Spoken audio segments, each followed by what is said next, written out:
Okay, we're going to go ahead and call the committee of the whole meeting to order. It's Tuesday, March 5th at 7 p.m. First item on the agenda is roll call. McFadden. Cerrone. Uher. Here. Malay. Here. Metzler. Here. Callahan. Here. O'Brien. Here. Risotto. Here. Atack. Here. Stark. Here. Chanzit. Wolf. Here. Salvati. And Brown. Here. Okay, we do have enough of the aldermen present to hold tonight's meeting. Next item is item 2, which is a reminder to speak into the microphone so everybody on the viewing audience can hear us and we can get a good recording of this as well. So if anybody comes up to address us tonight, please make sure you pull the microphone up to you so we can all be heard. Item 3 is items to be removed, added, or changed. I just talked to our city administrator, and we do want to yank the executive session off of the agenda tonight. That will be put on next week's meeting. Does anybody have anything else on this? Okay. Moving on then to item 4, which is matters from the public for items that are not on the agenda. So if anybody has anything for us for an item that's not on the agenda, now would be the good time to come up to the podium. All right, item 5, ordinance 19-13, amending the zoning code table 2.403, land use regulations for downtown mixed-use district. Darren Enger is the applicant, and Alderman Stark, you going to start us out with that? Sure. Darren is looking to become an Illinois licensed vehicle dealer to add internet vehicle sales to his insurance business at 321 East Wilson Street. And the property is located in the downtown mixed-use district, and it does not allow vehicle dealerships not specified for the land use. Mr. Enger proposes to add motor vehicle sales and leasing new and used internet base as an allowed use with conditional use approval, and is seeking the conditional use approval to operate Fuzzy Dice Motors. In the application materials, he states that the operation of his vehicle sale business would be innocuous. Vehicles will not be displayed on the property, and they'll be purchased by customers, and they'd be delivered directly to the purchaser's home or facility. He notes that the state has certain business signage requirements for licensed vehicle dealers, and he has offered to ask for his approved conditional use to be rescinded if his business raises any concerns. This is similar to what we have done in the industrial park. It just brings it a little closer to the downtown in that we've approved this in the industrial park. This one is, of course, right on Wilson Street, but it's not going to have any cars being moved in and out of there. It's just going to be done via online. So staff has said the pros, amending the zoning code text as proposed allows for additional downtown retail activity, a goal in the comprehensive plan. The text amendment addresses potential parking issues with internet vehicle sales in general and with dealership approval. The proposed conditional use is consistent with the proposed text amended and includes conditions of approval to address dealer license transfer, parking, and signage. The cons, not approving it would continue to prohibit internet vehicle sales downtown, eliminating their retail opportunity and rendering ordinance 1914 impossible to consider. Budget impact, if we allow vehicle dealerships, including Fuzzy Dice Motors, it will add to the sales tax receipts. Additional staff time, in terms of staff impact, is needed to enforce parking. I mean, that could be possible. It is expected to be minimal with the text amendment limitations, conditional use conditions of approval, and Mr. Enger's assurances that inventory vehicle will not be at his business. So does anyone have any questions of Joel? Helen? I have a comment. I think that this is a great use of downtown office space. We've got an office in there now that really doesn't generate any sales tax money. This is something that I think adds to the business mix of downtown.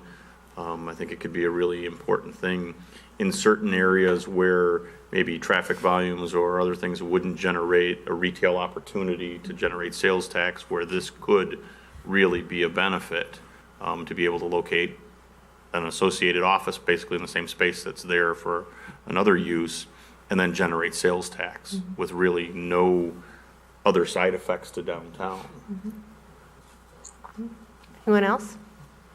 Is Mr. Enger here? Do you want to come up and talk about it? Oh, there you are. Do you actually have fuzzy dice? This is, I mean, I have some. yeah, having the co-location, an insurance business and a car dealership together, it makes total sense. We don't get sales tax revenue on insurance since it's a service. So this is a way to increase our sales tax in the downtown area. So, Nick Cerrone?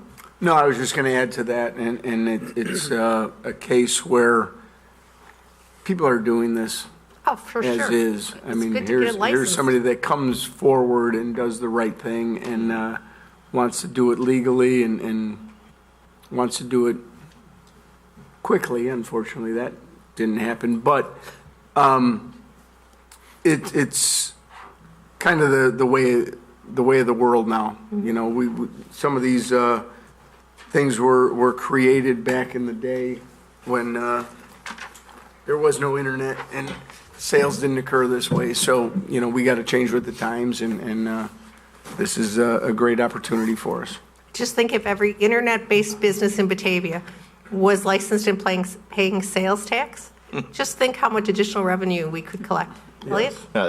That's what I was actually about to jump on. So thank you, Nick. Yes, I agree. I mean, he's following proper order. He's being creative, and he's obviously making a condensed use of a single location. That sounds fairly familiar to what we've talked about with some other efforts, is to get more out of just the small piece of land or area. So I'm absolutely supportive of this. Great. Mike? Do we have any idea of what your proposing volume would be in car sales? If you could come up and use the mic, that would be great. Yeah, just state your name for the record also, please. Darren Enger. It's going to be very low out of the gates.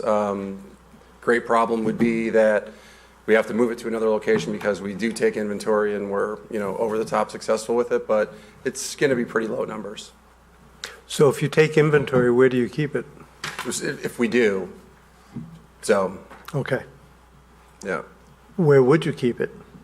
We have a offsite that we can keep it at. Okay. So it wouldn't be, as we say in the memo, not downtown? Nope. Nope. Dave? I just want to question Joel. I know he's put a lot of time into this, so does he have any comments he'd like to make about it?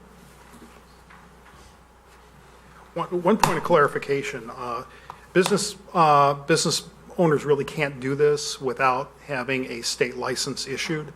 So very often, we are approached, as Mr. Enger did, to come in and sign off on his state license application. That's when I informed him that we would have to do some changes to the code to allow that, and he agreed to go through the process. So people really can't do it. If they get the state dealer's license, it has to be signed by a municipal zoning official. Okay, thank you. Anybody else? Okay. Would someone like to make a motion to send ordinance 1913, amending the City of Batavia zoning code, Title 10 of the City Code, to City Council? So moved. Second. Who moved? If you could tell me your name and who's second. The north Cerrone. side. Cerrone. And who seconded? Ewer. Ewer. Okay, thank you. All in favor? Aye. Opposed? That motion carries. You want to go consent? Sure. All right, so this will go on to the next city council meeting under the consent agenda. Thank you. Item 6, ordinance 19-14. You know, it's funny that you'd say that because I'm looking at this, oh, there's 1914. Yes. Okay, item 6, ordinance 19-14, approving a conditional use permit for motor fuel sales and leasing, new and used, internet-based establishment in the downtown mixed-use district at 321 East Wilson Street, Alderman Stark. And this is the conditional use for this, and this would be pulled if we hadn't approved this, right? Then we wouldn't have gone on to this. If we had said no to the zoning, then this conditional use would, we wouldn't have to even consider this? Did I understand that correctly? You would not be able to consider Yes. it because it would not be an allowed use. Yes, So okay. So would someone like to make a motion to recommend a city council ordinance 1914 conditional use permit for a motor vehicle sales and leasing new and used internet-based establishment in the downtown mixed-use district? So moved. Second. Motion by Meitzler, second by Saron. All in favor? Aye. Aye. Opposed? That motion carries. Regular agenda, so we can talk about it. Yeah, New it would be, business. new business. Okay. Darren, if you want to come back for city council and talk about your business, that would be great. The mayor will ask you where it's going to be, what you're going to do. That's the end of the 18? Okay, yeah, Give your website and info on it. perfect, yeah. Okay, thanks. Item 7, Raising Cane's at 1998 McKee Street, Batavia. McKee LLC is the applicant. We've got 3 ordinances for this. Ordinance 19-15, which is amending the zoning map plan development overlay. Ordinance 19-16, conditional use permit for a drive-through restaurant. And Resolution 19-027-R, preliminary final plat of Raising Cane subdivision. We need to entertain each one of them individually, but we can talk about them all, I think, at the same time. Yep. Before you get started, Susan, I just want to say I'm disappointed there's no chicken here for us to try. Yeah, me too. What the heck? That's true. So I don't know where that's going to lead this meeting, but, I know. You got spoiled last night. Yeah, there's no, yeah. okay, Susan. Okay, so this, as everyone knows, is about Raising Cane's Restaurant, which will be located at 1998 McKee Street on the old Avenue Chevrolet property. And Kensington Development Partners is the contract purchaser of the north portion, and that's where this would be located. And so the property covers 8 acres, is zoned general commercial district. This subdivision proposes 4 lots, and Lot 1, which is 1.1 acres for Raising Cane. The PD is requested for the purpose of securing modifications to requirements for the zoning code for the Raising Cane restaurant. Modifications sought are itemized in the draft ordinance. Restaurants are permitted uses in the GC district. Drive-through operation requires a conditional use approval. And so Plan Commission, of course, this went to Plan Commission first. They held a public hearing on February 20th. 1 citizen spoke, an area resident citing concerns regarding increased traffic volume, accidents, noise from the outdoor area, dining areas, music, light pollution, odors, crime, decreased property values. This resident also noted that the area contains too many fast food restaurants. So John from Kensington Development stated that he agreed with staff's recommendation to the commission except for lengthening of the Lot 1 to the south. He added that Randall Road corridor is an appropriate location for this type of use and does not believe the presence of such uses has lowered property values. Raising Cane's property development manager stated this restaurant would employ about 65 persons. Outdoor dining faces west, away from area residents, has low volume of music and lack of Wi-Fi, which would deter loitering. Their consulting engineer stated the proposed 28 parking places would adequately serve the Raising Cane's and that Lot 3 would be seeded after removal of the pavement. And limestone veneer would go over the concrete block. Oh, wall portions would be brick. Oh, wait, I skipped a whole line here. The architect explained that the building materials, wall portions would be brick and limestone veneer covering concrete block. A red accent piece would be recycled automobile hood metal. And maintenance the building will be periodically pressure washed. Plan Commission was supportive of the proposal. They reached positive findings for the PD and CU, noting conformance with comprehensive plan, the positive economic development benefits of returning the site to active use. By a vote of 5-0, 1 absent, 1 seat vacant, the Plan Commission approved the design review. So pros, we can approve the resolution and ordinance and allow development of Raising Cane's restaurant, returning a portion of the property to economic use and facilitating development of the remainder of the site. In addition to this, future development would complete the long contemplated access from Wilson to McKee through the properties on the east side of Randall Road. Being one of the few Raising Cane's in the area, its presence would draw new customers to other Batavia businesses. Cons, not approving resolution and ordinance would essentially extinguish the Raising Cane's project and not provide for future cross-access to Wilson Street at this time. Budget impact, it would increase our real estate tax base and employment and retail sales taxes. Staff impact, additional staff time would be expended for development build-out. And that's that. So does anyone have any questions of Joel or the representative from Raising Cane? If you'd like to come up and introduce yourself, that would be great. Then we can pick on you.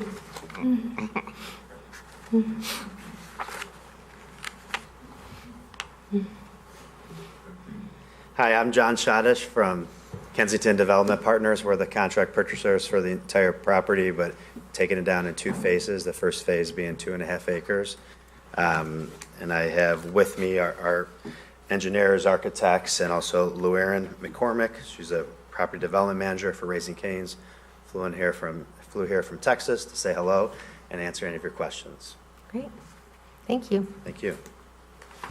Why don't we have Luann come up and tell us a Sure. little bit about the restaurant, Sure. since she came all this way. Welcome to Sorry. Batavia. And Joel, I'm sorry, should we give the short presentation or not? We're be more informal. And it's up to, If the council would like it, Sure, that'd be great. it's up to you. Yeah, absolutely. We basically just have a quick slideshow that would talk about Raising Cane's, an abbreviated version of the PowerPoint. Yeah. Plan Commission? Yeah. If that's okay? Yeah, great. Okay, great. It's exciting. Okay.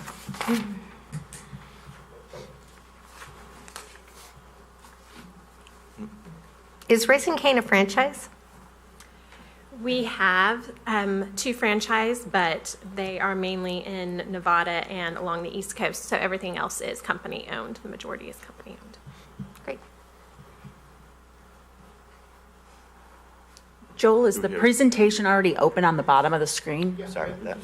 Oh, okay. Can I? Sit here, sir? That's Gary's. That's Gary's. You can talk about public works. I don't know anything about public works. Sorry.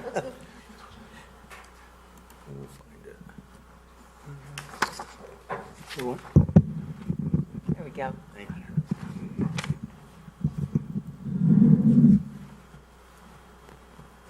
Oh, no. And now it's gone. There we go. Great. So as I mentioned, John Schottish from Kensington, thank you everyone for everyone's time. I appreciate it, and we appreciate all staff's time working with them the last year. They've been great to work with. Josh McKenna. Hard and tough, but fair, so we appreciate it.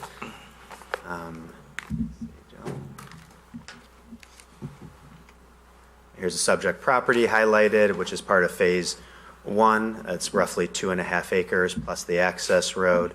Our plan, and we could go over a little more detail, is we're knocking down the entire building to do the Raising Cane's, the access road, and have a second-tier outlot, and then we'll have Phase 2 ready for development.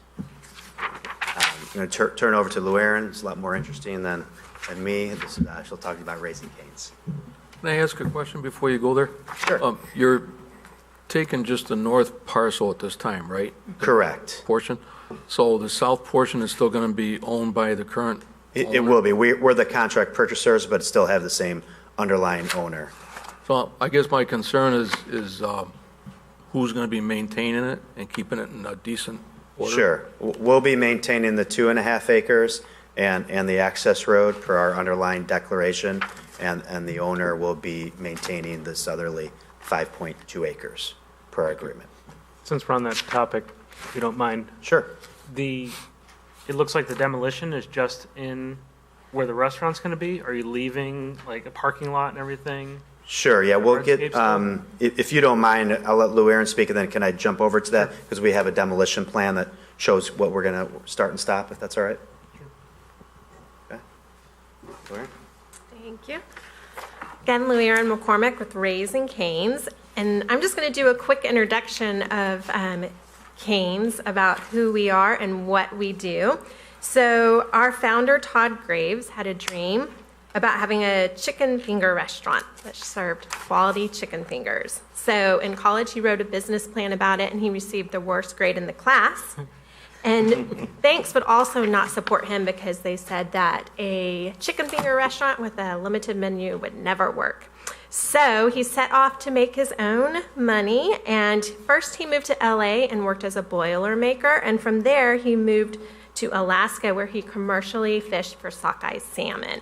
And once he raised enough money, he returned to Baton Rouge and bought this building across the street from the gates of LSU that was in really bad condition. He remodeled it, and then in 1996 he opened our first restaurant. And today we have over 430 restaurants internationally. Whoops. Sorry. All right, so we have one love, and that is quality chicken fingers. We have 6 items on our menu: chicken fingers, fries, coleslaw, Texas toast, our cane sauce, and then we have our sweet tea and lemonade. Both are made fresh daily. And we are also heavily involved in the community. The community has helped us grow and support our success, so we're able to give support back. And here are our 6 areas of focus. Thank you. Thanks, Lauren. The next section is site plan and traffic. Introduce Lisa Cassidy from V3, but I'll touch upon this. This is the proposed plat of subdivision. It's 4 lots. It's the lot 1 is where the Raising Cane's is being proposed at 1.1 acres. Lot 2 is the access road that we're building in phase 1. And lot 3 is the 1.4 acre second tier outlot, which in the remaining part of phase 2 would be 5.2 acres. You don't mind going through that? Yep.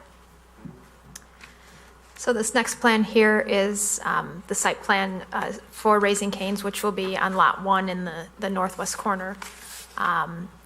The access road on lot 2 is how you will enter and exit through the Raising Cane site, and that road is lined up with the existing Menards driveway to the north there. Raising Cane's will have 2 points of entry into their site. On the north, there's an access point where you can enter in only, and then on the south, there's the full access where you can enter and exit freely through that point. We've met the landscape setbacks on the north and the west, and then we've requested some modifications to the east and the south that we've worked through with staff, and they're supportive of that, as well as the Plan Commission a couple of weeks ago. We're also requesting a parking modification just for a few less spots based on some Raising Cane's studies that they need 28 spaces versus the required 33. I think the only other thing I wanted to touch on is stormwater detention for this lot 1 is provided for just west of this site. There's the existing detention pond along Randall Road, and so stormwater detention is provided for in that pond for lot 1.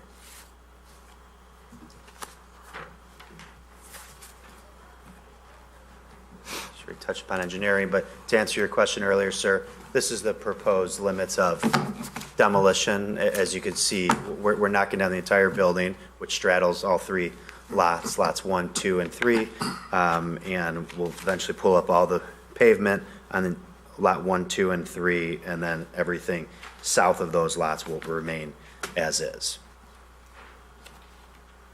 I'm going to turn it over to architecture and introduce Jeff Bootney from ADA Architects. He's Raising Cane's and our architect. Jeff?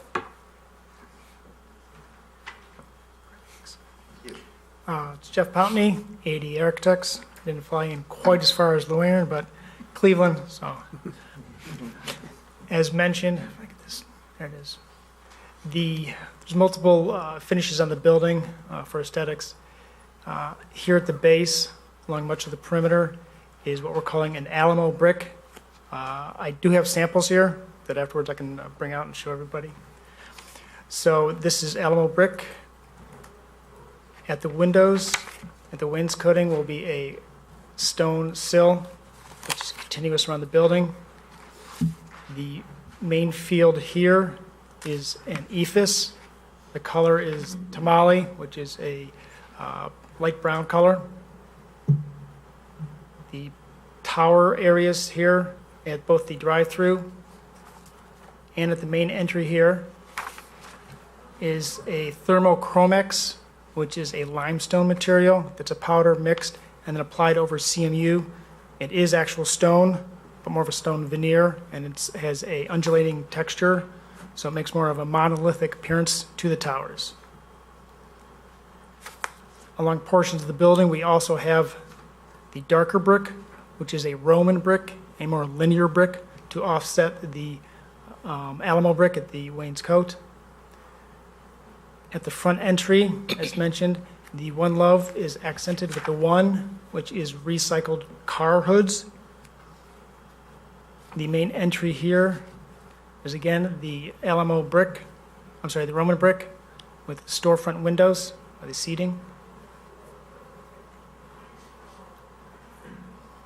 On the side, we have again the ephes with the Alamo brick at the base.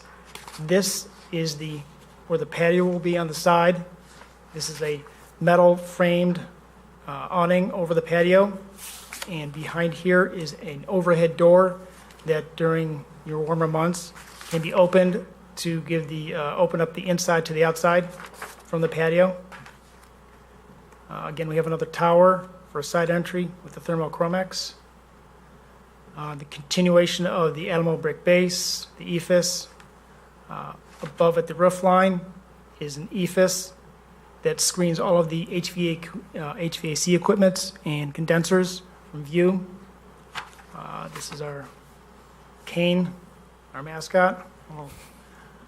And then at the rear area, again, the continuation of the ephes, thermochromex around our corral, and the rear area accenting with the Roman brick along the rear area of the building. Questions? Anyone have any questions? Dave? So your mascot is what? It looks This like is the dog. Cane. Cane. Cane, what kind of dog is it? Yellow. Yellow lab. Yellow lab. I'm just curious. I like the design. I think it's a really interesting design. Can you get to the landscaping plan? I'm having a hard time getting mine to come up here.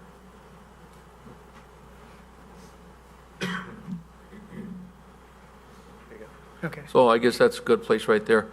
The perimeter landscaping around the outside of the parking, what is that going to be? So on the north side and the west side of the lot?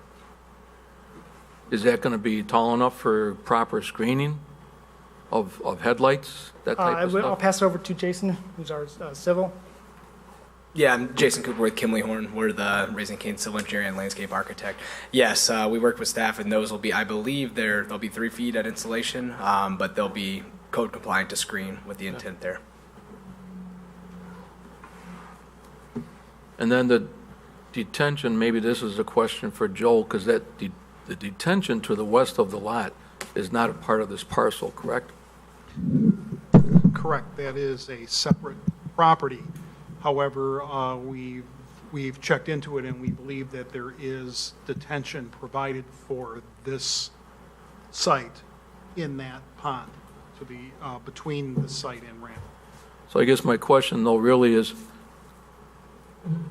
and I know, Mayor, you've talked about this a couple of different times on the ownership of that parcel there, but the maintenance of that detention just west of this property, it's obviously going to be harder to get to now with this being developed, and you sure wouldn't want to see the slope of that detention just turn into a weed path. So is there any consideration on that? How's that going to work? It would work as it does today. I believe the county, it's the county's facility to the extent that they maintain it, but they would have to maintain it. Well, I think currently isn't the Clark family mowing the slopes of that out there? They have been, or they were. Yeah, John's shaking his head yes Yeah. in the back there. So is John going to keep mowing it, or? Come on up to the podium, John. Speak to that? Sure, because I think that's a concern to make sure that detention is maintained there. I'm John Clark, one of the owners of the property. And yes, we are planning to do exactly what we've done with the property as it stands right now. We do mow the east side. It is the county's responsibility. On the landscape, on the Randall side, they maintain that. So most likely, we will handle that and then Bill Raising Canes, but that's not your guys' problem, that's mine. So we will maintain, what you see what we've done for the last 6 years that has been empty, it won't change one bit. Okay, thanks, John. That's all I have, Susan. Okay, great. Anyone else? Mark? I was curious, for deliveries, it doesn't seem like truck is going to fit in there while you're operating. I'm no engineer, but We have a delivery. I'm just worried about traffic when that happens. I guess it's more of a fire truck route. Do you want to speak to that, please? Or? Sure, yeah. I mean, this exhibit shows the fire truck route, but that would be a similar size to a truck that would be entering and leaving for deliveries. So you can see that it comes in off of McKee, and then it has to access down at the south where the full entrance is, and the trucks can loop around the building. Is there still room, I mean, if on the west side with the drive-through, so I don't know where they're going to park when they're unloading and stuff, it just seemed like either they're going to be blocking cars from backing out or they're going to be blocking cars from the drive-through. I'm just curious. I can talk to the operations portion. The deliveries are made before operation hours, so very early in the morning is when they're made. Okay. Before we're open for business. So there wouldn't be any cars parked there. Okay, perfect. Thank you. Anyone else? You know, Susan, one thing I guess I would throw in here, I probably was the first one here to learn about this idea that this company wanted to come here. And so I asked about, where there was one, and they told me there was one very nearby. I can go right to Route 59 across from Fox Valley Mall in Naperville, and it's kind of like Burger King chasing McDonald's because it's right across the street from the Chick-fil-A on 59. The Chick-fil-A's in Aurora, and this one's in Naperville. And so got out of the car and went in, and the place was absolutely full with customers, many of whom appeared to me to be grandparents taking their grandchildren out. I think that's a big occupant of these restaurants, but I would suggest, from what I can see, and I've chatted with my friends over in the city of Naperville, and they have nice things to say about it, and that it will be, I think, a big hit in Batavia because it plays right to the audience of all these people who become greatly enamored as a grandparent, and boy, is this the place to go with the grandchildren. Well, I got the grandkids Saturday night, so I think I'll take a drive to Naperville. take a ride down there. I can tell you, we went to the grand opening weekend in Naperville, and I don't think I've ever been to a more crowded fast food establishment than Raising Cane's because it was just so different. We don't have any anywhere around here, so everyone from everywhere was there. It was crazy. Mark? My brother is not a grandparent and lives in Ohio and says they're awesome. So. Marty? Yeah, I think there was some chatter about why are they putting a chicken place next to another chicken place, and it's kind of that, as you had mentioned, that initial doubt from some people that don't know. Well, obviously they're a successful business that has over 400 business locations. They know what they're doing. This is a prime location for it, and we do have a lot of people that are complaining in a good way that they're jealous of us that we're getting one. So what is the square footage of the building?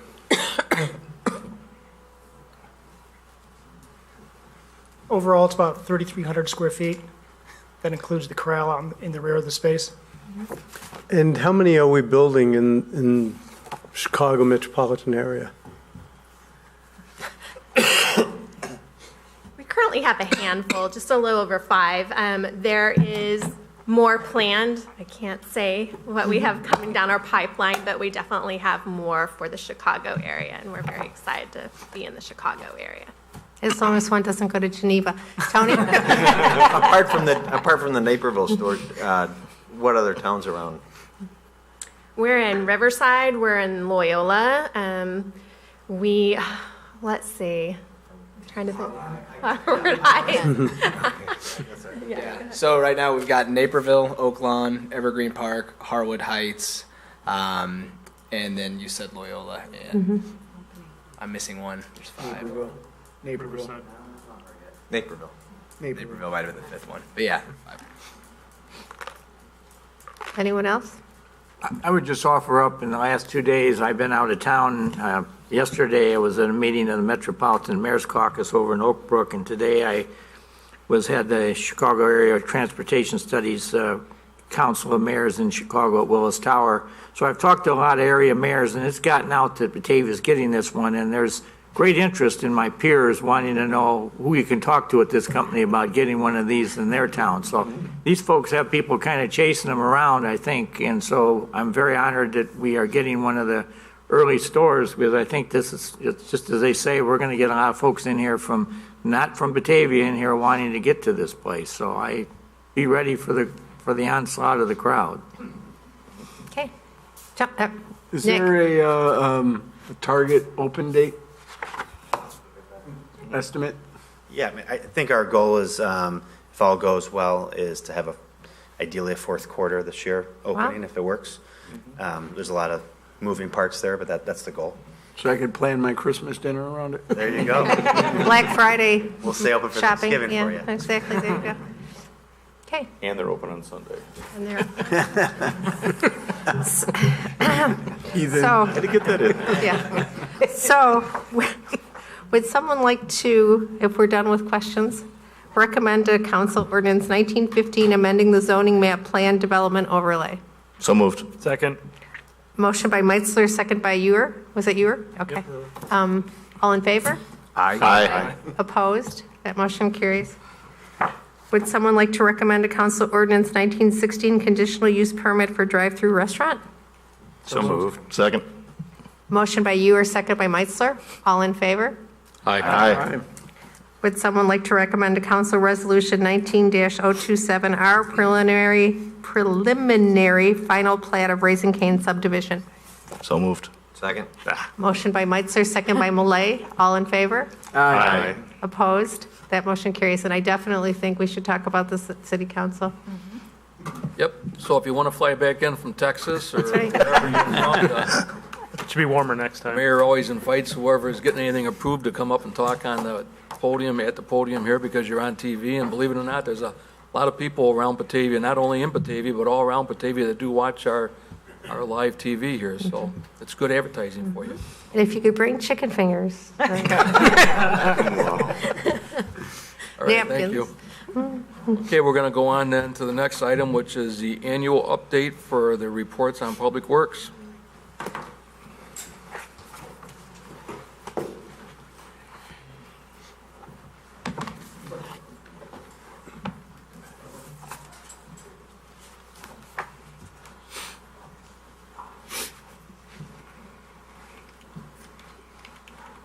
So while Gary's getting set up there, I think I usually start off these annual update discussions. Our Public Works Department is probably our most complex area of our city services because it encompasses a number of different areas. And I think sometimes one of the things people might not realize when they initially come to live in our city is the fact that we have our own public utilities. And one of the great parts about having our own public utilities is that it is our very own city employees then who are the ones who are the stewards of that entire system. And they take a great deal of pride in what they do. And Gary does a phenomenal job of leading that department. On one of our I guess two stellar moments in the last year are working with the fire department to achieve that ISO Class 1 certification. There are three elements to that: having a phenomenal fire department, having a phenomenal dispatch system, but also having a phenomenal water supply. That are all elements of that. And then the other one is achieving the best tasting water in Kane County. That we shared that honor with the city of Geneva, but that is no small feat either. So congratulations on both of those. When I transmitted this to Laura last week, I noted that my mid-year presentation last summer was 62 slides long. And I think this upcoming summer we'll probably get back into that level of detail again, because by then we'll have newly elected officials and projects will be underway. Tonight's presentation is decidedly shorter. There's only 20 slides, and it's really meant to be a high-level, kind of quick summary of 2018 and a preview into 2019. So I was going to joke and say that this is double the length tonight, but I figured you'd all appreciate 20 slides more. So again, I'm going to run quickly through each division and kind of do the highlights from 2018, give the highlights for 19, and then in the end, we'll touch on a few of the strategic initiatives and where we stand on those items. For the streets division, if you recall, we had budgeted a columbarium, which is for ash burials. That was placed on hold, though, due to the Area 3 storm sewer construction. If you also recall, at Morton and 31 all last summer, that intersection ended up getting torn up. So we basically rebudgeted the columbarium for 2019, and it will be constructed this year. I don't believe any of you have ever fueled at Public Works, but if you had last year, up to last year, you would have had the old style where you flip the knob and the numbers on the inside turn, which probably as kids we can remember. They're now all updated and digital as dictated by the fire marshal. That's a major improvement, and we won't have any other major improvements for about 5 to 8 more years. At that time, we're going to need to redo our underground tanks, so that'll be a big project. I'll skip through the rest of these a little bit quicker. We did put in the Fox River Trail wayfinding signage, so we're now consistent with communities up and down Kane County. Obviously, we did some downtown sidewalks, Island Avenue being a good example right across the street here. We went out for contract bidding, obviously, for solid waste. That was a spirited discussion. We also had downtown winter operations, and our contractor this year, on the whole, has done a pretty good job. We've had some learning and growing pains with that contractor during our many downtown storms. Streets has been involved with the coordination for Area 3 and Ward 1. Many of the divisions have been involved in those projects, and certainly Scott Haynes has spent a lot of hours out there. We also kicked off the Household Hazardous Waste Program that allows people to recycle dispose of household hazardous waste basically at their doorstep. This upcoming year, as I mentioned already, the columbarium, we will also be doing contracts for brush collection, mosquito abatement, and east side property maintenance. We have some fleet trucks that were deferred from 2018, and those will be purchased in combination with the ones that were already budgeted and scheduled for 2019. And again, the major projects that are ongoing that will affect a number of divisions. Water and sewer, we did share progress of these 2 wells with you throughout the year. Well 6 has been completed. If you recall, that one had a significant expansion to the scope due to the fact that the motor failed, and that one also had an expansion of the expense. Unfortunately, we had informed you of that earlier in 2018. Right at the end of 2018, we were wrapping up well number 8 and doing the final testing when they discovered that the pump and motor were not meeting the requirements. They weren't on the charts. And usually what that means is there's some sort of problem. So that's currently under investigation, and I haven't heard from Jeremy. He was out there just today doing additional testing, so I'll touch base with him tomorrow. But if there is a problem, it's obviously covered under warranty. It's not the city's costs. Ward 1, Area 3, water main replacements as part of the larger projects. Sewer and meters. Next year, Kirk and Fabian is probably the biggest project that will affect the community. That's a KDOT project. It's not a city project, but we do have one portion of it, and that's the water main. So regionally, that's a huge project. Area 3, Ward 1, going next year. We also have engineering for the water treatment plant. That will likely come to construction in 2020, 2021. You've already approved earlier this year SCADA server and hardware purchases.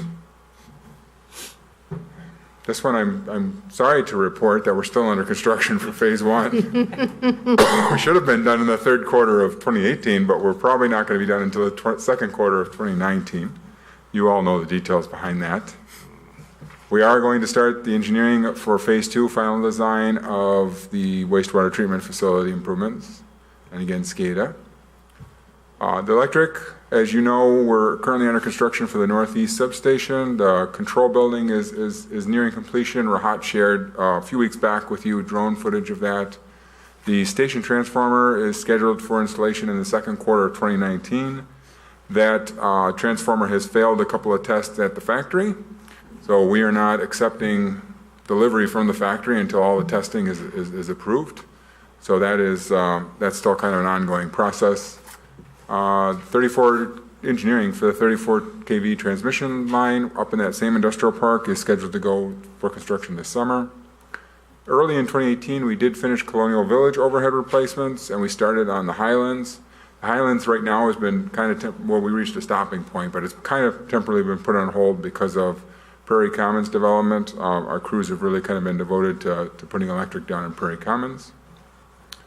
Paramount Substation reconstruction, that's the second half of the work. So if you recall, we're working at the Northeast sub right now, and the Paramount Substation, we're going to get rid of the old transformer there and rehab the newer transformer there. So that's what that project is.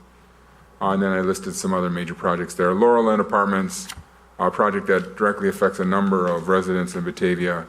Very similar to Batavia Apartments a few years back when Batavia Apartments was experiencing a number of outages.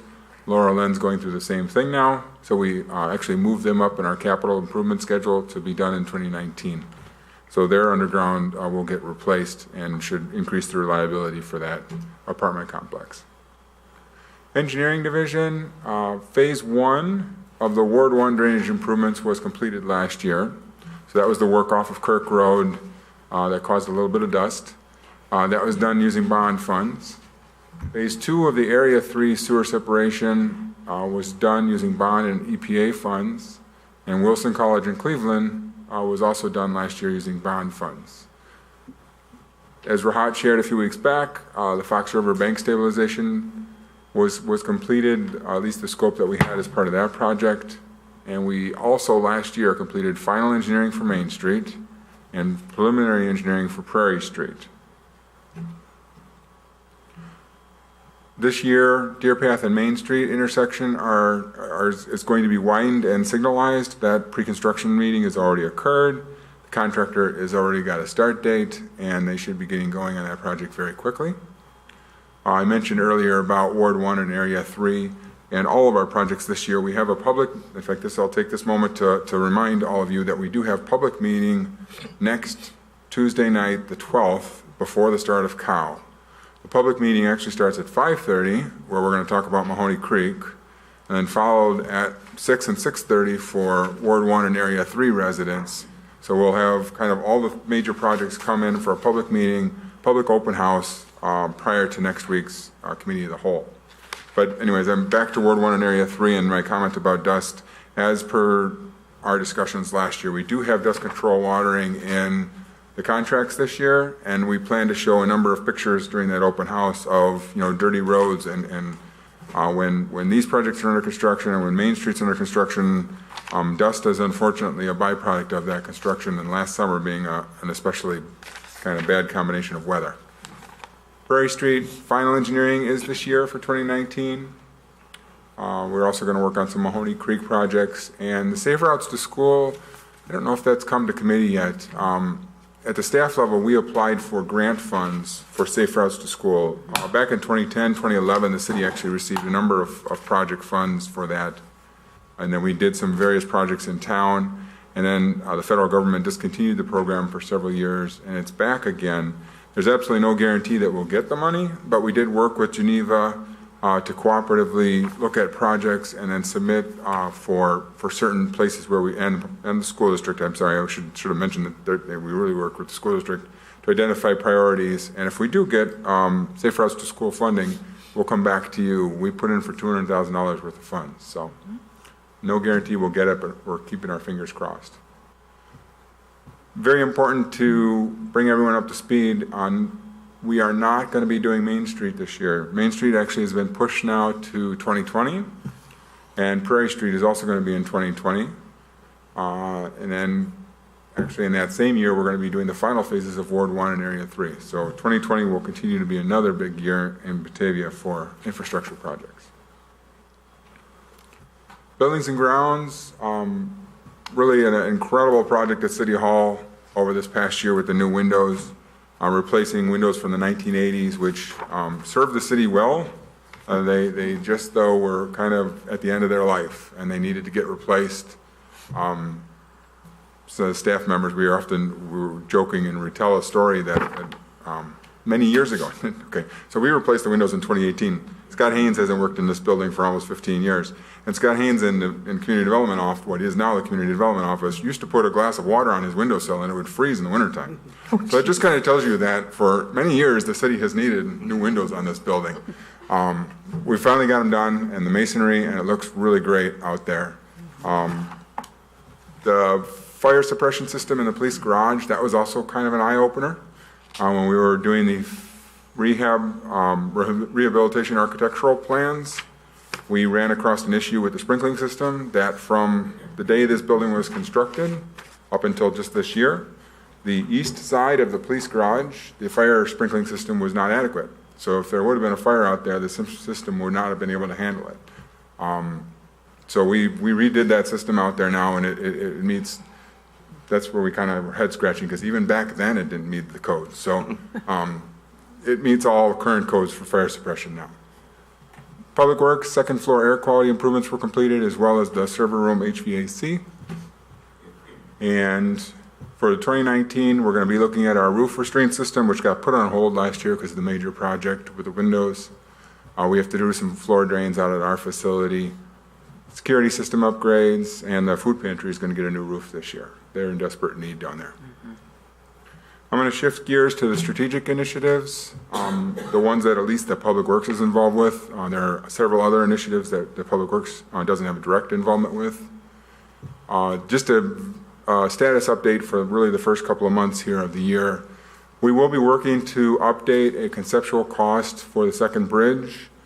Frankly, we're not going to put a great deal of time into getting very detailed on the cost, because we know generally in magnitude what the cost is roughly going to be. We are currently working on Wilson Street travel time studies. In fact, we'll do another round of those studies during spring break. Okay, so we've already done them kind of during school time, when we have the full impact of school. We're now going to do them during spring break in order to kind of simulate what would happen during the summertime, because people will be gone on vacations and no school in place. And we're just going to kind of see the differences to demonstrate how long it takes somebody to get from point A to point B across town. Waterfront Development Master Plan. Laura gave you an update on this a couple of weeks ago. We are working with the Park District. We're currently kind of in the research and due diligence phase. Going to meet with representatives from St. Charles who have done a big master plan up there. We'll develop conceptual cost estimates, challenges, issues, opportunities. And then finally, when we work through that, all of that, in the end, we'll solicit consultants and bring all that information back to you. So that's kind of a work in progress. Riverbank stabilization, again, Rahat showed you what we did in 2018. That one we'll actually be able to have really, really good costs for, because we know exactly what it cost us to do what we did. Eventually, we'll come back to council for identification of priority areas where we want to do that first. And obviously, you're going to have to consider that in the context of all the other strategic initiatives and all the other really essentially requests for funding, which leads us to the last one, which is the base level of funding for infrastructure. Right now, every division of Public Works is working on identifying all those things within their purview of scope and what is needed for maintenance. And I'm going to use water main because it's a simple one. Traditionally, you think of water main as having a 100-year life. Therefore, you should be replacing 1% of your water main every year. Replacing 1% of the water main means replacing X feet of water main. We know how much X feet of water main costs in 2019 dollars. Therefore, we should be funding our water main program by X dollars. What's the gap between that number and what we're actually spending? That ultimately will be done into a comprehensive summary document to City Council. And that'll be done for roads, that'll be done for our treatment plants, that'll be done for our storm sewers, that'll be done for our buildings and grounds. All of that information into a document for you guys to then hopefully have a discussion to establish that level of funding you want for infrastructure. We may decide we can't follow the ideals, that our water main can't get replaced once every 100 years, our water main has to get replaced once every 150 years.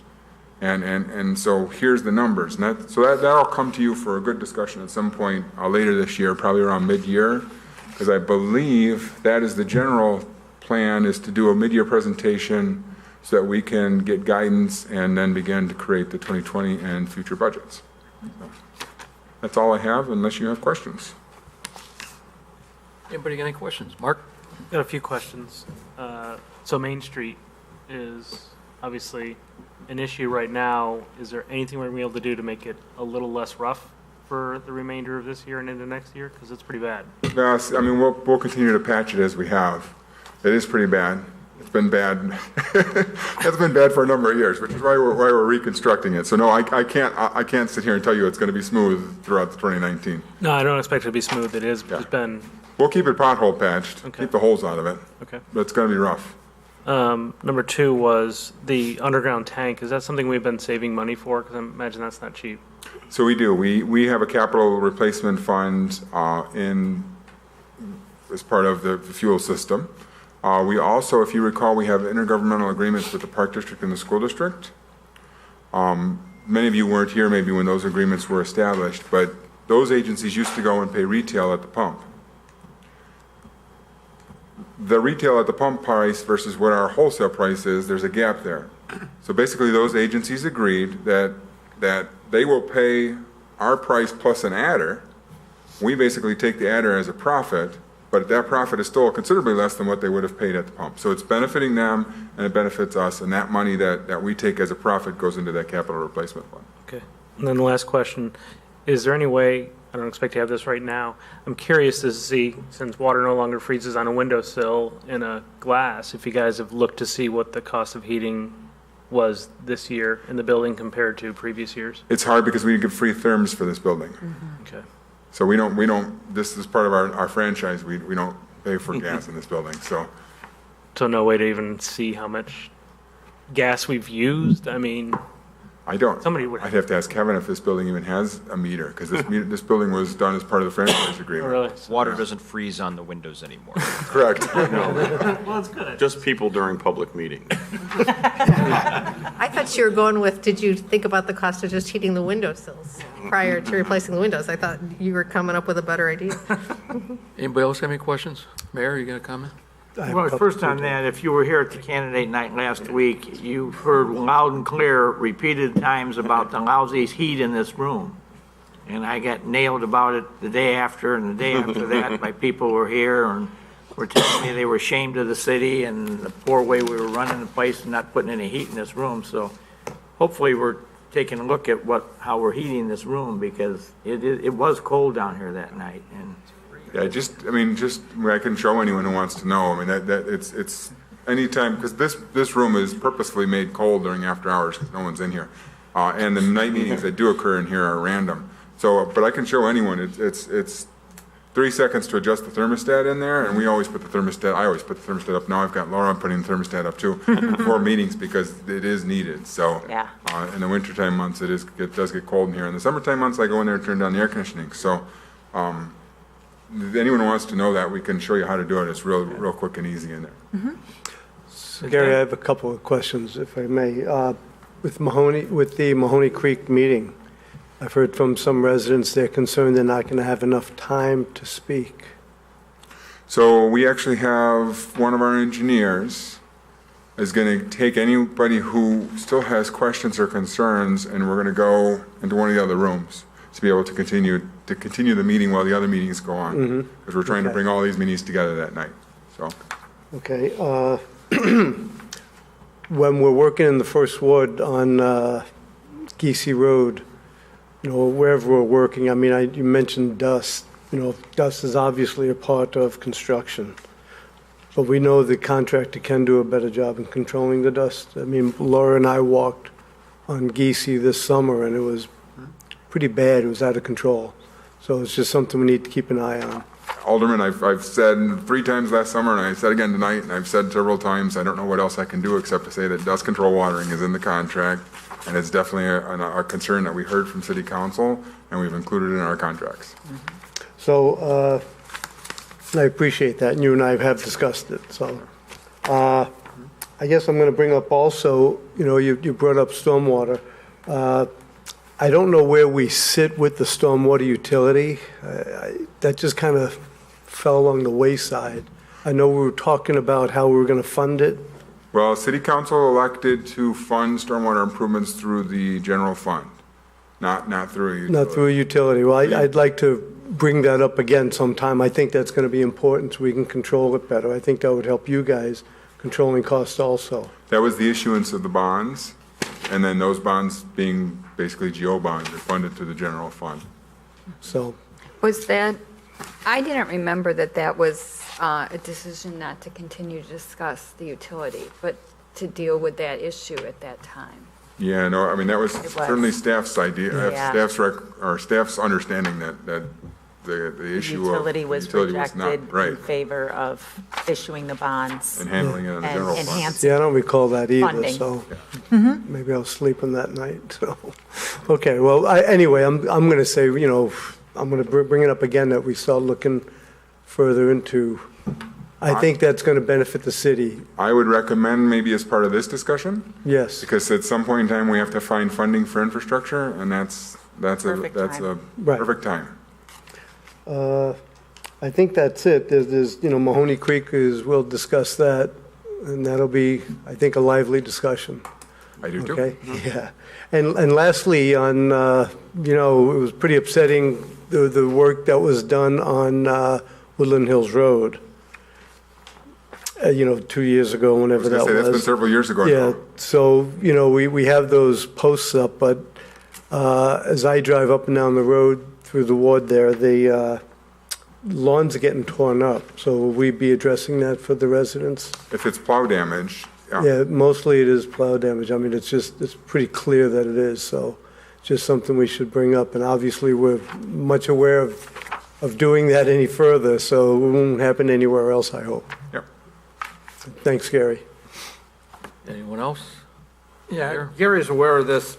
Just so everybody knows, we got to do Main Street and Prairie Street next year. No ifs, ands, or buts about it, because in October of 2020, the money comes off the table. And when I say that, I'm serious. The feds are in Chicago. I heard it again this morning. 2020, October, you better have all your current FAU projects under construction or the money's coming, it's going to be gone. So if we want to do those two projects, we better have those things bid and on the road, and work better be going on about them. I would have to agree with you, Mayor. I think that's free money, right? Giving us free money, we need to do something. It's infrastructure for our roads that need maintenance and need to be redone. So I agree wholeheartedly with you. I mean, and it's not us that's delaying it. There's some other folks in the game here that have a whole bunch of stuff, money obligated, and they don't seem to be able to get the act together. So they finally had to come out with an edict that said October 2020, the program that we're getting this money under ends on that at the end of October 2020, and the feds are saying no continuations, no amendments, no nothing. You better have it going or the money's gone. Gary, what happened to Main Street? That was supposed to be 2019, correct? Yeah, I was going to tell that story. We actually were on the letting for 2019 so that we could construct the entire project in 2019. Right. Then we had a property acquisition issue, and that property acquisition issue went past the deadlines for the letting, which knocked us to the following letting. And we finally got to the point where even if we let the project, we wouldn't have had time to complete it all in 2019. So we made the decision not to build a portion of the project in 2019 and then have it torn up and then have to build the remainder portion in 2020. So we're just going to wait. And at the same time, came a parallel opportunity for potentially additional funding for Main Street. So we are pursuing that additional funding. We'll know the answer to that by roughly September, October of this year. And even if that answer is no, we don't get the funding, at this point in time, it doesn't hurt to ask, because we know the project is going to go to the November letting, which will then get the project really be ready to be under construction, I would say 1 year from now. So we're in early March. Underground work, well, not this year. Most years you can start work in March, late March-ish, and then that's where we'll be next year. So has that property acquisition issue been resolved yet? That's been since been resolved. Okay, So good. There are no hurdles. Because I've been going to question, and when you're talking about how busy the electric department is and how they moved from the Highlands over to Prairie Commons, obviously they started putting in the utility poles on Main Street a long time ago, and then it kind of stopped. Did that stop because of workload and/or because of the project being pushed a year, or both? Probably both. I don't know specifically on that one, but Brian, we all certainly had those conversations at the staff level that we knew Main Street wasn't going to happen. Brian then has to balance his priorities and move his crews where they need to be. There's not a burning issue to have the poles relocated in the next, so many weeks, so. Well, I mean, listening to what you got going on here, whether it be water, sewer, or electric, I'm looking at, when I started thinking about it when you were talking about the electric, that we've got very small crews. And when are we going to get to the point that our crews can't handle it and you need to start looking at additional employees and/or outsourcing some of this work? Because our city's getting older and there's going to be a lot of work going on. We go through cycles. Year and a half or 2 years ago, I would have told you that our electric guys. This is when we started Colonial Village, and we did Colonial Village in-house because we were at a low cycle, and we needed our crews to be able, basically do productive work instead of the cycle prior to that was when we did Rubicon, when we had a contractor in. So we go through cycles. Right now, we're going through a high cycle, especially because. From the period of 2008 to 2018, there wasn't any new development in town. There's a few random commercial sites, but there was really no development. Prairie Commons is our first development since I've been here.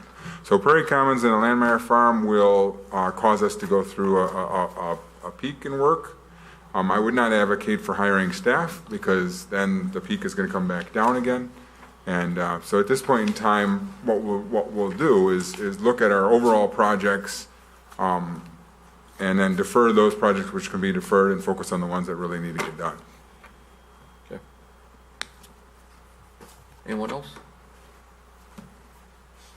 Thank you, Gary. Okay, thank you. Okay, Laura, I think we're going to go on to item number 9, which is project status. Okay, I covered a lot of this yesterday, but I think some of the items bear repeating this evening, and one of those is the Kane County Stormwater Management Ordinance, that the county has a 90% draft ordinance that has been released, and there's to be a public hearing at the county on March 21st at 7 p.m. at the county office in Geneva. But in addition to the public hearing, they will be accepting public comments through March 31st. And then the Technical Advisory Committee next meeting is on Wednesday, April 3rd, to discuss what comments are received.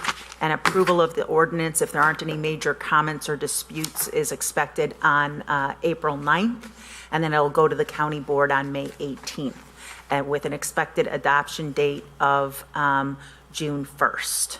So I wanted to make sure that if anybody is interested in that, they do have a website that is kanecountystormwaterupdate.org, and you can go there and review the changes to that document.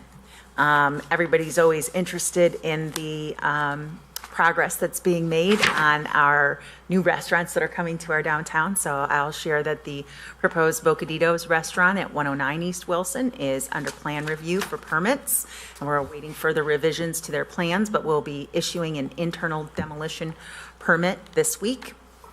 The proposed Oak and Swine restaurant at 107 East Wilson has had a partial permit issued. And then plan review is continuing on the remainder of the building. And the proposed Riverside Pizza restaurant at 142 West Wilson is currently under construction. And there are signs outside of that restaurant indicating that they are in the process of hiring staff. So we're hoping to see that restaurant open soon. Also wanted to mention that the property that the city owned at 2150 Main Street has been purchased, and they have actually, the purchaser has submitted an initial concept of what they intend to build there. And it's going to be a storage facility out there, which is nice because it's, if you recall, that parcel is nice and tucked away out of sight from the main road. So it's probably a good use for that land there. And looking at Gary's presentation, and some other emails that we've received from the county, it occurs to me that we are going to have an awful lot of road construction throughout our city over the course of the next couple of years. And in fact, even more news came in today that the county is going to be rebuilding the multi-purpose path that's along Kirk Road. It runs from about Butterfield all the way north up to Fabian Parkway, I think. And they're going to do the first part of that this year as well. So that's just going to create a little bit more of construction issues, but I think it's going to require us all to exercise a little bit of patience while those projects are underway, and remember how fantastic things will look when they finally are done and constructed. And the fact that we are a town that has the wherewithal to be able to keep up with projects like that is really an indication of, the health of our community. So while it's going to be a rough couple of years, we'll do what we can to try to prepare for, keep people informed about the progress on the project, and then also try to, because we're Batavia, we need to support any businesses that are affected by that construction and make sure that we continue to shop local, even when shopping local gets a little bit difficult. So we'll look to assist with all of that. That's all I have this week, unless anybody's got any questions for me about any particular projects. Just the all-purpose road the county's doing on Kirk Road, that is on the west side of Yes. Kirk Road. So it'd be great they redo that. Hopefully they continue to cut the grass. They seem to be very lax at cutting the grass there, so all along the stretch of through Batavia. All right. So that We'll would be mention nice. that. I appreciate the updates on the permits, but I don't know how it translates to when I can get an empanada or some pulled pork. Nobody wants an empanada more than me, Nick. Really, when do you see those places opening? Scott has some. I don't have firm opening dates for any of them, but Bocaditos, they did submit the revised plans today. So we're going to be reviewing those, and we think we'll probably be able to issue a full permit shortly. So their build out is pretty simple, so it shouldn't take long for them to complete theirs. But I would anticipate they're all going to be open sometime this spring or summer first. The Oak and Swine build out is a little bit more complex, so that may take longer than the Bocaditos. My estimation is Riverside will open first, and then Bocaditos, and then Oak and Swine. Thank you. And So soon. Oak and Swine is the furthest one east, right? Because they're going to be putting, oh, no, it's not. No. Bocaditos is in the Paul Graviscus's law office building, and then Oak and Swine is in the former accountant's offices. One to the west. Yeah. Okay. Because I thought they were going to take windows and stuff out of Graviscus's building. They had originally talked about changing the entire facade. Okay. But they found there was a structural issue with the brick. So they're going to basically just leave some window openings, and that's Okay. going to be it. And that's going to end up being just takeout only. It's not going to be in-store service. Okay. Nick?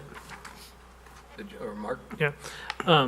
I'd asked, but not like officially a while ago, do we have any statistics on the electric chargers out there? Yeah, that hasn't been forgotten. I just have been on other things. So yes, we will get a report to City Council. Last night, Andrew was in the audience for the Environmental Commission. I believe that they want to come back too and talk with City Council. So that hasn't been forgotten. We'll get that to you. Thank you. I just want to make one comment. Laura, you mentioned the next couple of years are going to be kind of hectic. I don't see that just being the next couple of years, which isn't necessarily a bad thing. No. Because when things like that are going on, that means things are happening in town. That's right. Because you've got not only the Kirk Road project, you got Prairie Street, you got Main Street, you're going to have the Shodine project, and hopefully we'll see something further going along River Street from that. You got the development that's going on here on McKee Street and Randall Road. God only knows what. I mean, Gary just got done talking, and we've been talking as a council for months and years now about the aging infrastructure. Right. So, good luck to you guys figuring out how to fund it. But there's going to be Thanks, a lot Dave. going on for many years in advance. Tiny bites. Yeah. Right. Mike? Yeah, I have a question. Yes. On the new ordinance for Kane County in the stormwater. Out of the changes that they've already posted, has staff seen anything that's alarming? Boy, I wish Andrea was here, but Gary, do you? Yeah, I can chime in, and thank you, because Andrea has been, I've gone to one of those meetings, Rahat's gone to a handful of those meetings, and Andrea's gone to every single one of those Every single one. to be really the voice of the city as part of that redo of the ordinance. I think I mentioned briefly last night that the city really pushed for, and not, we can't take credit, because there's a whole group of us that really pushed for instituting a little bit more common sense into the end of the ordinance. So I was saying there's nothing alarming. In fact, I'm going to say that there's more common sense in the ordinance now than there was in the past. All right, so it's good. Yes. Okay. Anybody have anything else? One other thing I forgot about, I was going to ask when Gary was up here before. There was power out on Randall, and we didn't get anything about it, because I think it was Target and Jewel and everything on Sunday, and there was no, what, do we know what happened? Thank you. You reminded me of two things. That was a transformer failure. Okay. And the second half of that, which has nothing to do with the power outage, but does have to do with Brian Bettine. Brian Bettine has announced his retirement. So he will be leaving on May 3rd. So we will be relatively, very quickly seeking a new position or a new replacement for Brian Bettine's position. Brian's the one who gives you the update, which is why that light bulb went on. They were connected. Okay. Anything else? I move we adjourn. Second. Whoa. There's other. Okay, I thought we were in others. I didn't know. But okay, does anybody have an other? I have another. No. I figured that. How did you know? We have a motion on the floor. I wanted to bring up maybe for future discussion, and tonight was a good example of what we can do to streamline the economic development process. And Darren and the fuzzy dice thing was an example. He came to city for a permit and was told, no, it can't be done. If it wasn't for, the intervention of Laura and saying, oh, we can do this, he would have given up and said it can't be done and gone elsewhere. But something is missing there when he gets shut down right off the bat, and it reminds me of like the Dunkin' Donuts. If that guy didn't have Steve Vasilian as his architect, he would have given up a long time ago. So how many businesses are we missing because they don't have Steve Vasilian as their architect and they're just shut down right away? But the other thing, like tonight in the process, we were all on board 2 weeks ago, we're all on board today, yet we have to wait 13 days to give a final. Like, for a small business, and he's not a good example, he's got an existing business or whatnot, but for a new business, every day counts, and it's a major pain, and it costs a lot of money. And I don't know if there's a way to avoid that, but I don't know if there's anything being done between today and 13 days from now. Is there a process that's being done or not? Or what can we do to shorten that for businesses and make it easier, less costly, and more friendly for Well, the one of the business? things that happens is that when you want to do something that is contrary to the zoning, that's something that I think that the public has a right, and that's built into the process, is that there has to be a public hearing process about that, because if you're changing the use, and here it wasn't anything that was noxious or offensive or in the neighbor's face, but the policy is pretty neutral as to what the change is. So it would be hard to eliminate, and that's the timing that I think added the most to the process for Mr. Enger, was the need for a public hearing about whether to. Because it has to be posted, it has to be Posted, noticed. mailed. All that stuff has to happen, and unfortunately, that's also the right thing that needs to be there for those situations where it might be a problem to change that in a neighborhood setting or in a downtown mixed use. That I think those things have to be there, and unfortunately, if we didn't have those processes in place, I think we'd be in a lot worse shape going back and trying to fix things that get in without that kind of oversight. So I feel, I agree. under There's gotta exactly be checks understand what and you're talking balances. about. I get that, and I see that, but even like, that already happened, right? And Well, the zoning is the issue, and so one of the things that we don't do, because we don't have a business registration process, is oftentimes businesses find out after the fact that the business that they want to put someplace can't go in that space. Whereas if they had applied for a city business registration, we would have said, oh, that's, we want to let you know, don't sign a lease, or, and that was the situation with Mr. Enger was coming to us because he had the document that he needed signed from the state that says, have your local building department certify that the place where you're going to put your business is zoned to allow this type of business there. And our process, what we've got adopted by ordinance, takes that long to go through the system. We could take a look at that and say, do we want to that's what I'm shorten it? saying. Nothing with this, that's a done deal, and I'm talking in the future. Or make sure to for try to future things, get but- that out front of the applicant right Mhm. away. Figure a way to make sure that that happens the day they come in. And if to they're say- aware, a lot of it's expectations when you come in. I mean, most of it that I want to be aware for all of us that we're open, we're business friendly, and when people come here, like, yeah, we can make it happen. But when people walk in the door, they don't necessarily get that impression. Like, oh no, it can't be done. Look, here's the ordinance. Hit the road, and we need to address that. And If I may, I don't think we do that. I'm not. We're not, saying, no, just go away. I mean, but we are charged with enforcing the ordinances that the city council has adopted. And so, if there's a way we can, help people out and move things forward, we will. There's a process that we have to follow, like Laura said. We have legal notices, there's timeframes to get through the plan commission, and there's due process for both the petitioner, but also for people that may have concerns about it. His particular situation, nobody cared about it. It was fine.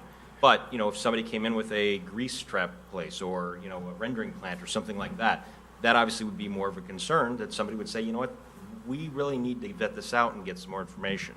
So, in some cases, yeah, it's an easy thing, but in other cases, it may not be so easy. But, certainly we try to look at the processes, and we try to, we propose amendments to the zoning code all the time to say, you know what, this doesn't make sense anymore, let's change this. This is a case where he made the application for it. But certainly, we as staff do look at our ordinances, and we propose changes, every few months to the plan commission to say, you know what, this is working, this isn't working, let's amend this, let's fix things. So, we do try to. I didn't mean to put you on the spot. I get that, and it's But part of the it's strategic- worth, what I meant is, Yeah. it should be worth a discussion, because even, like, he went through that process, there's due process, but like, part of it's our cow situation, because we're all here, we approve it, but now we gotta wait 13 days to approve it again. What we used to do is with the committee structure, okay, if there was something that came up, we'd do a phone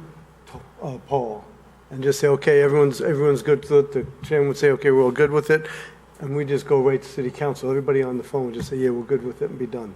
Because you only had 7 members having to vote on it, and you have to trust one another with the committee structure. That the 7 who are in community development, hey, I trust them making the right decision. Then it would come to council, and if it was, and you just. And you could question at council, you still Absolutely. have that There's always a council discussion at meeting, council but you can have. to And it do just it, kind of helped push we things along. discussed it, and then to wait 2 weeks, and this is a done deal, I'm not trying Right. to push No, this but that- along, but it brings up the topic that maybe, and it's something that we should talk about before our I agree. Economic That's a good point you Development made. Chairman resigns. Some of it does depend on the timing of the meetings, too. I mean, 'cause in Right. some cases, Right. you do have 2 or 3 weeks between committee and city council, but other times you have 1 week. So it just depends Yeah. where it falls between. Well, that's what Yeah, brought it city up. 'cause council I'm was like, on wow, Monday. everybody It was so in long. support, and I'm like, well, we gotta wait 2 more weeks. And I've been in that position, opening up a business where every day I'm just like, it's Yeah, painful. I It bet. costs money, if I can't I get operate, that. so it's something we should maybe discuss. Not only are we discussing it, we made it part of the strategic plan. We said we were going to take a look at our processes and look for ways to improve them. And in addition to that, and I think this is very related to that, is that our customer and public-facing departments are all going to go through a customer service training this year. And I think that will that's awesome. help us Yeah. to focus on that. Marty? Yeah, and that's what I was going to suggest, kind of if you can't, because of making sure that bad stuff doesn't get through, but there's got to be a compromise in there somewhere. And part of that compromise could be we're in a changing environment. This is a type of business that was not anticipated as part of the conditional use. Are we being proactive enough in identifying the trends that are kind of going on in other communities and start bringing those things, hey, these are new types of business. We're going to lump sum put them in as okay. They're not controversial. We know that they're going to be, they should make it through no problem. And once you do that, then they're already set to go. And we might actually have, when we're talking about those things, giving ideas to people to, oh, you're going to start doing that over there? Maybe I'll do that. So it's creating a more proactive environment and that the larger customer service angle of, well, getting with our economic development team and saying, what trends do we see kind of that could be moving into the region? Why aren't we trying to poach those things and making sure that our zoning is anticipating those businesses before they're coming here and asking? And I think it's also helpful in that regard too, that we do have such a strong relationship with both our local Chamber of Commerce and also with the Main Street organization. We're very fortunate to have such a cooperative relationship with them. Well, and I think just the availability of being able to take office space and turn it into retail sales generating space by using the internet as an office-based business, that to me is a win-win. Susan? I think, though, our staff needs to, because they tend to know all the players. So we need community development and permitting, et cetera, to set good expectations.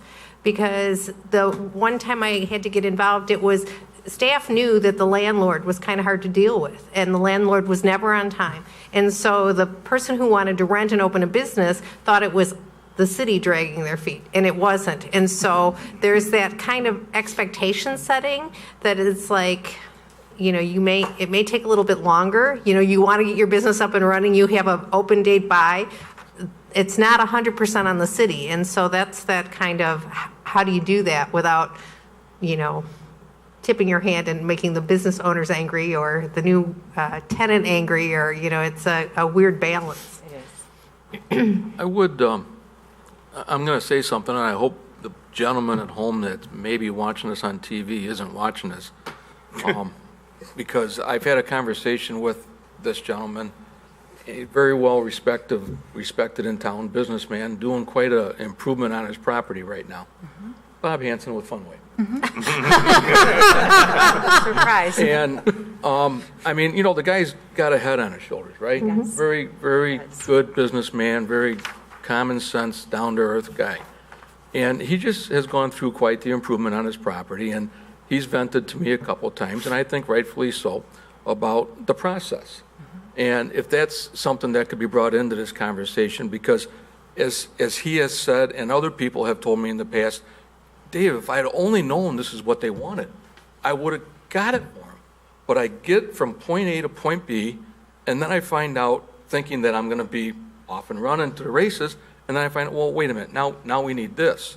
So I run to the bank, and I talk to the bank, and I get their letter of credit that they got to have, and I bring them down the letter of credit and say, okay, now can I get my permit? Well, no, now we need to have a pre-construction meeting. Well, that's great, I didn't know I needed that. When can I have that? Well, let's see, we're booked out for the next 2 weeks. So, again, it kind of goes to the process, I think, where if a person knows, and maybe they do, there's always two sides, I always say three sides to every story, that side, and somewhere's in the middle. But if we could just get to where people that want to do something know what's expected of them up front, not as they go through it, so that speeds the process up. So one of the things that we're looking at, and that's why we brought Anthony Eisman to the economic development area is, I'm sure everyone notices what a great communicator and relationship builder that Anthony is. That's really part of his core strengths. And what we would like to see in the future is building a role that is somewhat of a concierge of our development process. And so that he would become extremely knowledgeable about that process and create tools where people see things ahead of time, what's coming down the road, but then also allowing him to, let them know what's next, and hopefully managing expectations along the way as well, right? Yeah, I know there's So other sometimes communities it's that- because things are a surprise. Sometimes it takes just an outside view as a facilitator to help Yeah. those things happen. Well, there's other communities that have got something like that. When somebody comes in and says, hey, I'm going to do this, they get given a staff person who helps walk them through. Now, again, it comes down to you got to have enough staff and enough Right. time in the day to do it. Right. Everything else. Right, we're kind of at the beginning of this process. Right, not to belabor this, but Laura, if you and Scott and Anthony could take, I know you meet with Bob about other things at different times. I don't know if he's brought this up to you or not, but if you could bring it up to him to see, to get his take on his process, what he's gone through to do this improvement. Yeah, we would definitely welcome a postmortem on that. Yeah. Because, I mean, it would be good to just hear, what the Kinda issues like an exit were. interview. And Yeah. and I'm not going to say we weren't at fault for certain things. There's several steps through the process. There have been a lot of changes that happened, and that not necessarily his fault because of some building code changes. Right. Some material changes that he went through as part of the process too. So, there was some back and forth and things like that caused some changes for him as well as the city too. Yeah, I So- mean, but I would one of the love things to, was I would love being- to sit down afterwards and say, you know what, let's walk through this and see, what happened, what were the issues, and let's try and see if we can improve Yeah, those. as far as the way I understand it, I mean, he's got his building permit, he's down there working, and he's getting inspections on things, and the fire department comes in and says, well, where's your fire sprinkler room? Well, what do you mean? Well, you gotta have a separate room, you gotta have separate this, separate that. There goes another $20,000 plus a delay.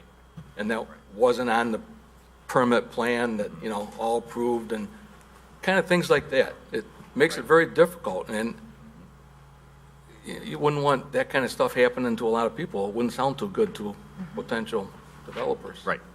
I would agree with you on that. So if you could, I really would encourage you guys to reach out to them. We will. Sure. Anybody else have anything? I made a motion. Motion by O'Brien, second by Wolf. All in favor? Aye. Aye. Opposed?